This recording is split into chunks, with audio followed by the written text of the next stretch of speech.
certified real. Hey, I'm a little excited. You heard it here first. Certified real. Airborne. You are now listening to Real Talk Podcast. This is certified. What's good, people? Welcome back. We are all excited to be back for season 3. It's gonna be lit this season, definitely. We got the normal team with us. Got myself, X, Banks was good, Gills was good, Terrell was good. We're back. I know y'all excited. I'm definitely excited. How y'all been, man? How was y'all off season? Chilling, man. You know, working, school, go to sleep, do the same thing over again. Facts. Same, man. Raising these kids,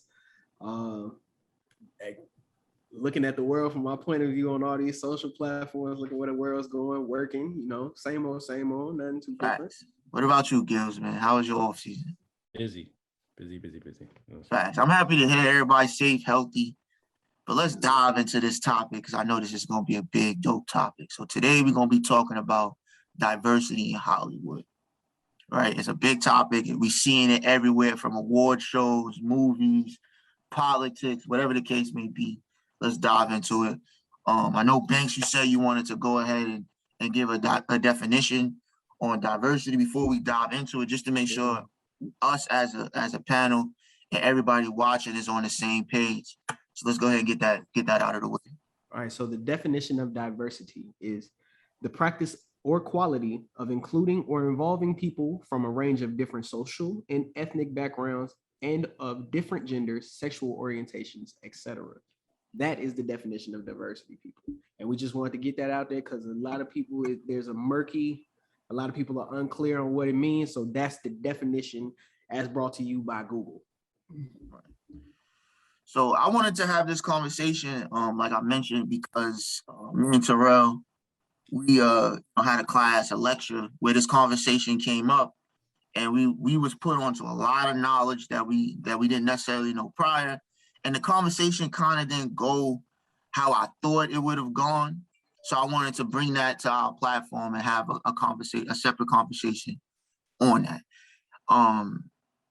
And it's just interesting because there are a lot of shows that do show diversity, but I personally believe that those shows aren't representing diversity the way that we feel it should be. Like, they're not doing what they need to do. They're just like kind of putting a Band-Aid over, like, yes, here's the Black person that you wanted, or here's the Hispanic person that you want, here's the Asian person that you want.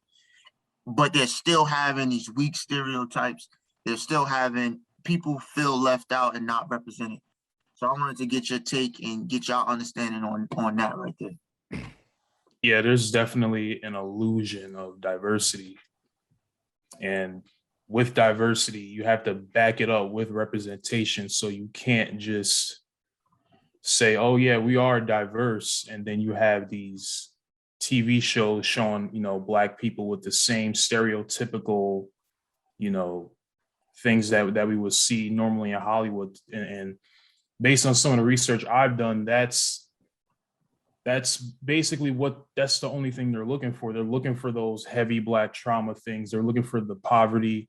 They're looking for Wakanda. Something that there was a company that did, they interviewed people. They interviewed non-Black people and Black people in the industry. And and a Black actor said, when it comes to Black creators and their stories, they're looking for either Wakanda or poverty, nothing in between. So as far as diversity is whatever they want. What about y'all? What's your thoughts?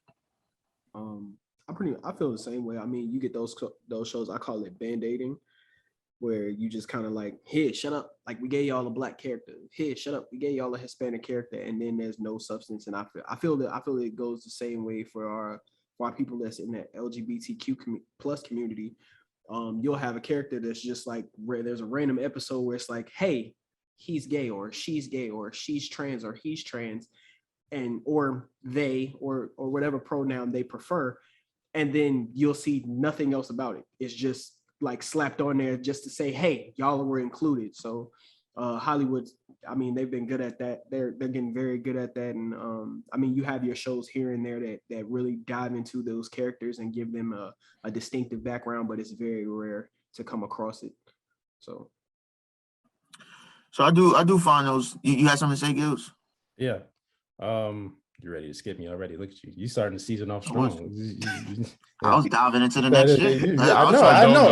Don't start now. Don't start now. Don't start. Come on. I know. It's early. He was doing good. He was doing good. Come on. Yeah, no. You know that's not going to last. Anyway, yeah, I like the term that you use, Banks, band-aiding, because I think that's appropriate for what's happening. Upon there's the subject. I didn't really when we first got the subject. I didn't really think much of it until I did more research. And when I went to the Hollywood Diversity Report, I found on UCLA's website, they were talking about how white film directors were more than likely to direct films that had a high budget of $100 million or more.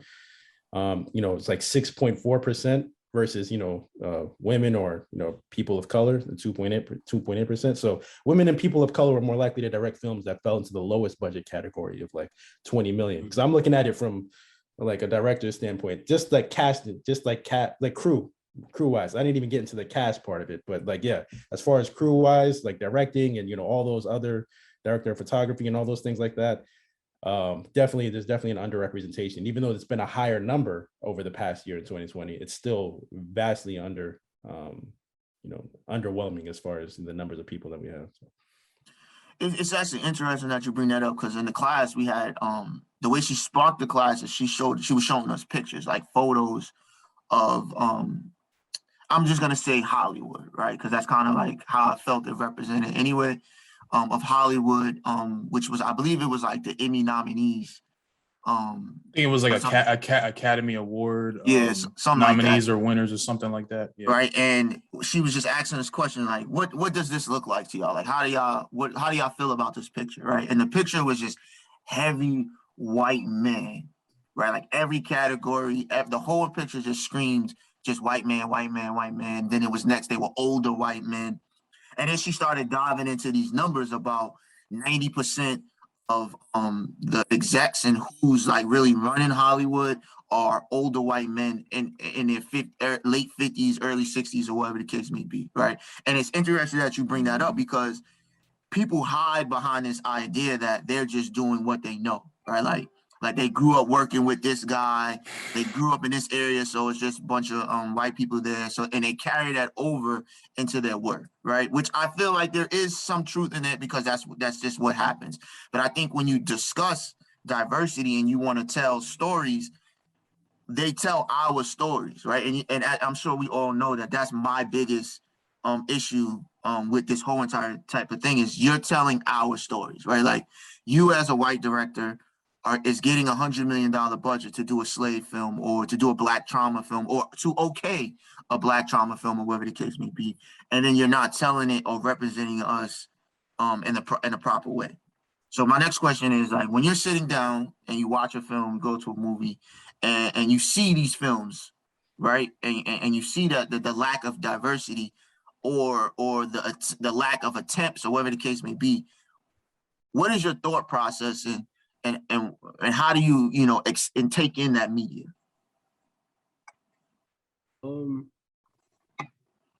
It's interesting that Gills brought up the point that he went for the behind the scenes look, because one, I feel like if there's no representation off camera, there's not going to be proper representation on camera, because like, again, you fall into that category of other people telling our stories. So whenever I go to a film like that, being around, doing the podcast for so long, I automatically start looking up directors, who's behind the camera, who's behind the camera, who's behind the camera. So I already kind of know how I need to go into this film and what to expect. And I would say more often than not, I'm right. Like I go in and I'm like, they had this subject. Like if it's a movie about a crack pandemic, and I look over here and there's a huge lack of representation on the people making the film. I'm not going to go into the film and expect the depiction that I see up on the screen to be accurate. You kind of don't really highlight it until you have to think about it. So like what I learned, one of the things upon research was like when we have women, not just women of color, but women in general, they're going to have more diverse cast and production crew than when like a director, white male director has, because even just like Banks was saying, or just like X was saying, if you have less representation as far as the piece or person behind the camera and person in front of the camera is going to be less of them as well, as far as, so you're going to see from what I learned, a lot more women leads as far as in front of the camera when you have like a woman behind this camera as well. So that's one of the things where, like, if I'm looking at a film, if I'm looking for a diverse cast or audience, like that's probably why you see the uptick of women being put behind the role. Not just the only reason, but one of the things that they're looking for is if they're trying to give diversity, they're going to put a woman behind the camera because they know they're going to get more diversity in the production, so that they can just eliminate one thing out of the way because they know that they're going to get that. And I think that's because we know, or women, women and minorities, we know what it feels like to be left out, right? So like when you sit down, and I say this all the time, and that's why I feel like you be seeing when you have somebody of color or a woman in charge, you get to see more people around because we know what it's like to get left out. That's why it's more diverse, right? Like when I sit down, I know to look at. I'm in my mind, I'm like, yo, I want to see what this individual has to offer rather than his skin color, because I've been in that position before where I sat down and somebody was just looking at me and my skin color, and I don't want to be that person.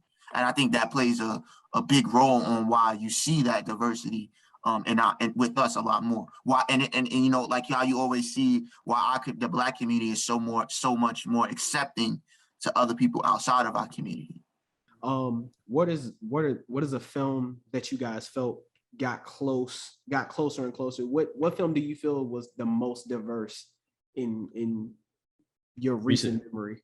I think that's tough. I think it's tough because if the film is made by us, I think it's real diverse and it's a little bit more on that sense of proper representation. And if the film is done by the other, it's a little shaky, right? But like I was talking to Terrell the other day, we was talking about Candyman, right? Candyman I felt is real diverse, like with the story and stuff like that. But even then, it still has some stereotypical stuff that I wasn't a fan of seeing once I sit down and started dissecting the film, right? For example, our main character, Anthony, his wife, his girlfriend, right, has a brother, a part of the LGBTQ community, right? Mm-hmm. And in a lot of films, we see that character often, right? And it's a good character, and it should happen because it's realistic. We see it every day, right? But almost 8 out of 10 times, his partner is always a white man, right? Mm-hmm. And it comes off as if this character or this person is never with someone that looks like him, right? And they would say, oh, well, we're being diverse, which I agree, right? But I feel like that's that Band-Aid that Banks was talking about, because there's other variations that needs to be represented. I mean, I get what X is saying, but at the same time, I do like to see things. I want to see realism on the screen, just not to take me out of it. Like when I saw Candyman, I didn't look at the brother's spouse or significant other and think like, oh man, there's underrepresentation, because I don't want to see like a cast where a cast of Friends where there's one Asian person, there's one person of the LGBT community, there's one Black person, there's one white person, and then there's one just like a whole rainbow of people that it's not realistic. I don't have that diverse many of friends. Like we pretty much rainbow coalition. Like, yeah, we pretty much friend like people that we look like each other. Like I like to see when I look at diversity, I like to see the big budget films that have the that have the underrepresented groups. Like until Crazy Rich Asians, we didn't have a lot of, that many people as far as from those ethnicities on screen at one point and then after that, we had to wait until Shang-Chi, which I like seeing because, it was something where I'm learning something more about, a different side of culture that maybe I'm not aware of. So I'd like to see more like that. But the big budget films do need more representation in that regard, I feel like to solve these problems, they have to let us tell our stories. Right, because our stories, by us telling our stories, is going to do the diversity. You get what I'm saying? Like what you were saying is if they allow us to tell our stories, it would be that. And I feel like when somebody else tell their stories is when we start to lack that information, like the original Candyman. A white creator told that story, and it lacked the diversity that we're all saying should be there. So I think to answer Terrell's question, what he brought up. And what you were saying, Gills, if they just let us tell our stories, they wouldn't even have to worry about this whole diversity thing because we're going to bring that realistic what actually is happening, what our stories hold. I mean, I agree. That's more so the answer I was looking for because I wanted to see if y'all tried to find a film more so that was like more diverse because I feel the exact same way. I feel like they're trying so hard to hit the diversity market that they're missing it. Because I mean, we take a step back. I find it interesting that Gills spoke to the old, like the one Asian, one white person, one black person, another white guy, one Native American. Yeah. We speak to that, and that speaks to the 90s. Like if you don't notice the Magic School Bus, look at all the kids. Then look at Captain Planet. Look at all the kids. But that's a little bit more realistic. Captain Planet might be the most egregious example of that. But I'm saying, but that's a little bit more realistic in that platform, though. That's a little bit more realistic, though. I feel it, but saying like these are the only kids that's hanging out with one another at this school, and they go to school with this person, like subjugating it like that, and it was like Hollywood looked at that and was like, we can do that. We can do that right there. And then you plug it in, but then you try to plug it into real life situations and it doesn't work because that's not realistic. This black kid still has to go back to whatever home he came from, whether it be a suburb or whether it be the hood. This Asian kid they still have their traditions placed on them by their parents. And like Hollywood doesn't want to delve into that until now, as of recent, and they still don't really want to get into it. They just want to be like, hey, you're represented. Right. Take this shit and go on about your business. Let me make this film. But I'm just really big on it's possible. You know what I'm saying? Like there are kids out there that that have a rainbow coalition of friends that they really rock with. You know what I'm saying? And then there's some kids that all their friends is white or all their friends are black or whatever the case may be. So I'm okay with it in certain instances. What I'm not okay with is how they represent each one. Right. So they'll say this is the black kid, and then he'll be, a mixed white passing black kid that dating a white woman. You know what I'm saying? Be like, nah, we have a black kid. You know what I'm saying? That's what bothers me a little bit more than, the Rainbow Coalition, right? Have y'all seen The Waterman? Not yet. I don't believe so. No. The Waterman, I think The Waterman was a really good film, but it showed that you can have black kids that look like us, that we see on a regular basis, that have this difference rather than it just being living in some hood. You know what I'm saying? So like there was a regular family, regular names. They lived in a town that's off to the side. I see what you mean. You know what I'm saying? And then their mother was sick. The father was a hardworking man. It felt like there was a white family. You know what I'm saying? Like this felt like what we always see on TV as a white family, but they were black and it fit and it was perfect and it was understandable and it was diverse. Yeah. And I could see like, this is real. This is real representation. This is that middle that they don't want to see. It's crazy how we associate that kind of life with white. It's fucked up, but I was gonna say that as soon as he got done talking. A normal family doing their thing is associated with being white. That shit's crazy. That shit's crazy. But that's that middle that you was talking about that they don't want us to have, right? Like that it's either we're in poverty or it's Wakanda. And then that middle is what they considered, this is for the white stories. That's why that's why in the 90s I loved Family Matters so damn much because Show the nuclear family. he was a regular. It wasn't because I mean, when you look at the Huxtables, you had a doctor and a lawyer. Like I'm like that. So that's the. I feel like in the 80s that was the maximum. Like that. Oh, that's the living good family. Family Matters had that perfect middle class. Yep. We regular just like everybody I don't know if else. I use the term regular for Family Matters, but not regular. But I mean, I'm saying like as far as the family dynamic, you got a cop, and I don't even remember what Harriet did. Their parents was together. Facts. Parents were together. Family was together. They raising all their kids. They taking in kids. They sister, her sister lives with them. Her kid lives with. Like it was some shit that I seen. That was the earliest show that I can think of that showed absolute representation, exactly how you would see it every other day. Like we had a decent amount of shows like that in the 90s, right? So from Martin to the Cosbys to Family Matters, Living Single, et cetera, right? Why did we leave that? Like where did those shows from the 90s go? Like why does it feel like we kind of went backwards in a way? Because those shows was on major networks. Like those were on major networks. Because Black trauma sells, man. That shit sells. I feel like we bought into as black. I feel like that's partially our fault as a community because we got away from that. We got to being we're only focused on we got so focused on damn, they're only casting us here. What about the blockbusters? And we move, and not to say it's our fault, like as in like we did a bad thing, but as in like we got so focused on trying to break into the movie business, the big block. I think we forgot about the everyday TV show.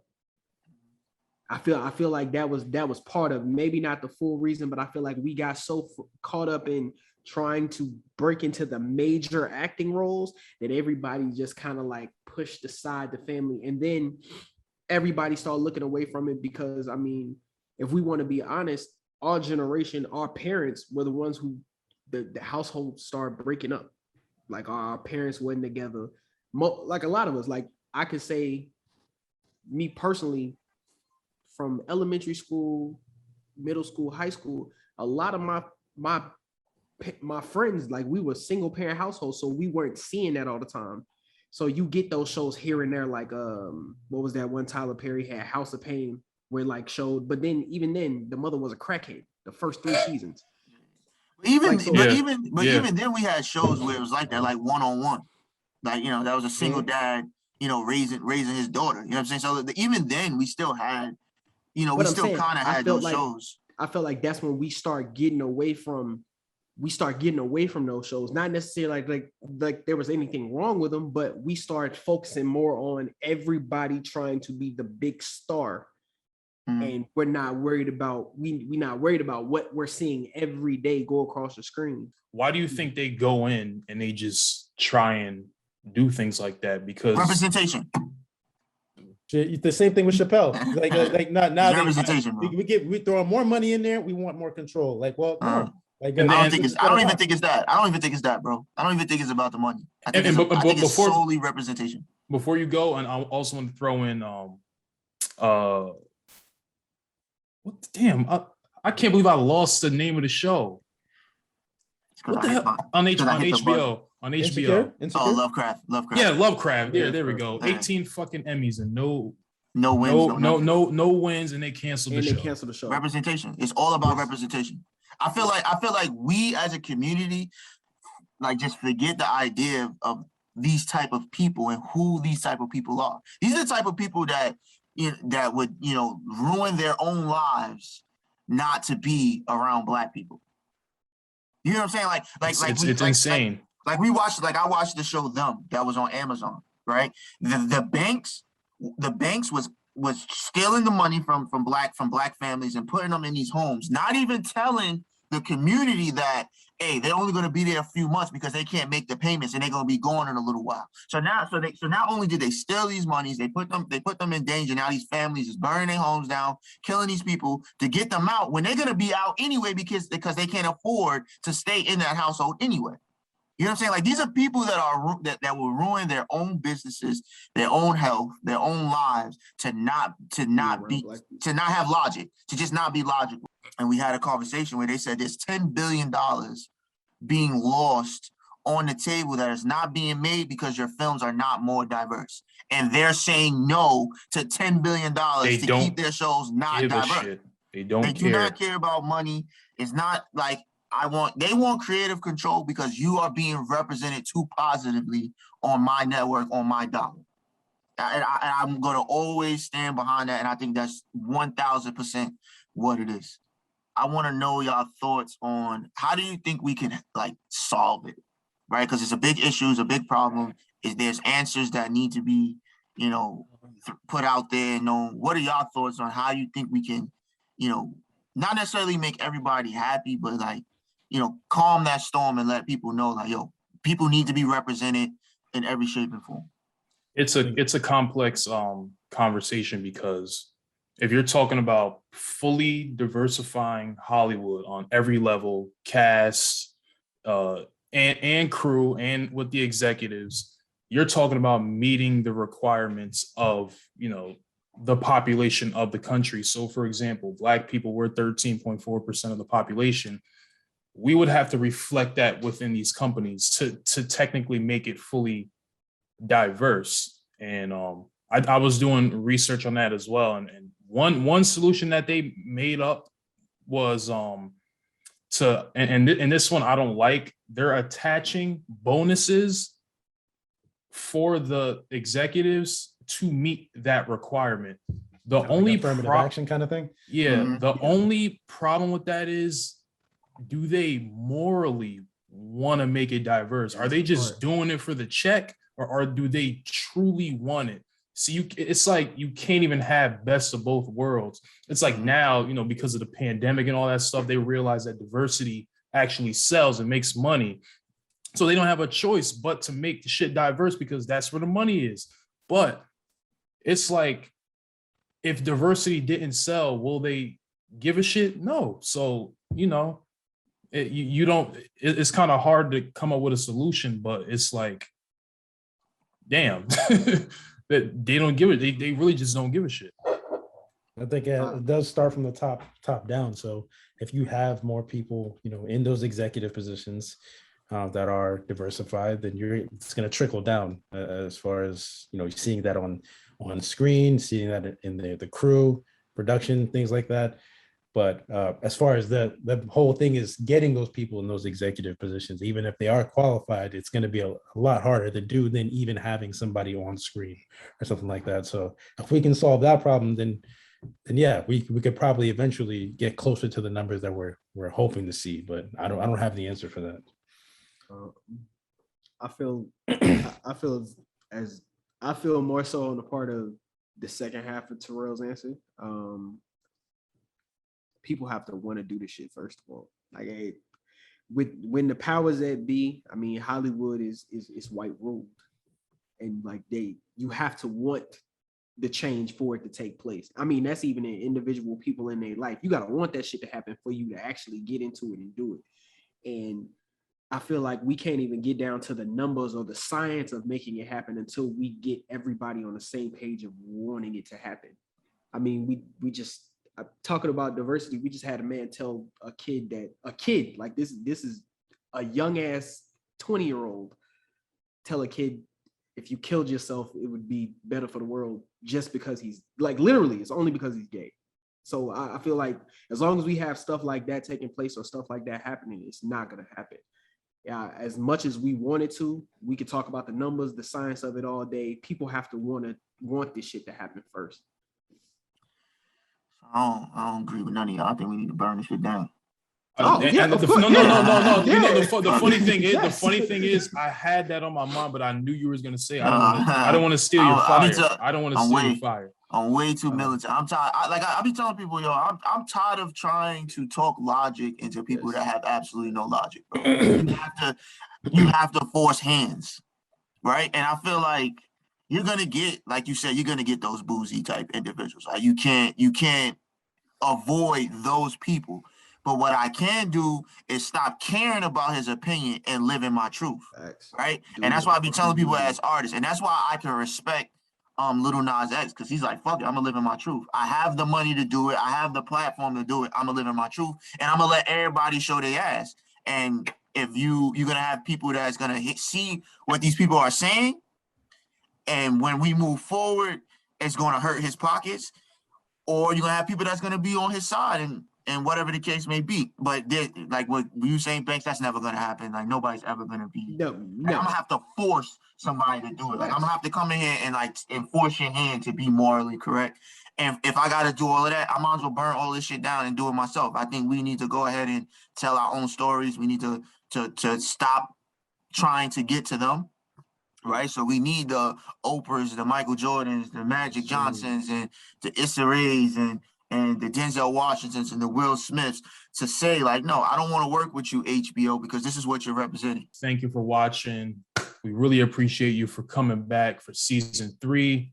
Season We got 3. a lot of we got a lot of good content up and coming. Make sure you guys like, share, and subscribe. We're still on all platforms, Spotify, Apple Podcasts, YouTube. Follow us on Instagram, all that good Please stuff. follow us on Instagram. That's important. Please Follow us. Please Follow do. us. Like, share, and subscribe too, people. And We out.